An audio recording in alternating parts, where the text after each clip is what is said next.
శరణ్య దర్శన్ని అనన్య ఒక ఇంట్లో బంధిస్తుంది. శరణ్య దర్శనని చూస్తూ అనన్య వెటకారంగా ఇలా అంటుంటుంది, థర్డ్ రౌండ్లో పార్టిసిపేట్ చేయడానికి పార్టిసిపెంట్సే ఉండరు అని అనగానే శరణ్య దర్శన్ కోపంగా అక్కడ నుండి బయటికి వెళ్ళబోతూ ఉండగా ఇద్దరు రౌడీలు ఒకవైపు అనన్య ఒకవైపు వాళ్ళని చుట్టుముడతారు. ఇక రౌడీలని కొట్టడానికి శరణ్య దర్శన్ ఇద్దరు చెయ్యెత్తుతారు. చెయ్యెత్తిన శరణ్య చెయ్యి పట్టి లాగి పెట్టి కొడుతుంది అనన్య. దర్శన్ కోపంతో ఊగిపోతూ ఉంటాడు. ఇద్దరు రౌడీలు దర్శన్ని బంధిస్తారు.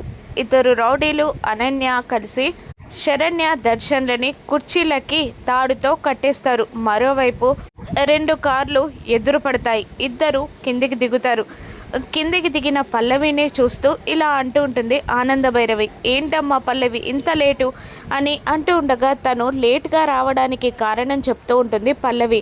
సరేనమ్మా, మీరు కాంపిటీషన్ దగ్గరికి వెళ్ళండి అని అంటూ ఉండగా సరే అని పల్లవి వెళ్ళబోతూ కంగారు పడుతున్న ఆనంద భైరవిని, ఏమైంది మేడం అలా టెన్షన్ పడుతున్నారు అని అనగానే అనన్య శరణ్య దర్శన్లని ఎలా ట్రాప్ చేసి కిడ్నాప్ చేసి బంధించిందో ఆనంద భైరవి డీప్గా చెప్తుంది పల్లవికి. దాంతో పల్లవి, మీరేమీ టెన్షన్ పడకండి, నేను వెళ్ళి శరణ్య దర్శన్లని తీసుకొస్తాను అని అంటూ ఉంటుంది పల్లవి. అప్పుడు ఆ అనన్య పెద్ద గుంటనక్కమ్మ అని ఆనంద అంటూ ఉండగా ఆ గుంటనక్కకి ఈ పల్లవి దెబ్బ ఎలా ఉంటుందో రుచి చూపిస్తా అని అంటూ తన భర్తని తీసుకొని శరణ్య దర్శన్ని దాచిపెట్టిన చోటికి వెళ్తుంది పల్లవి.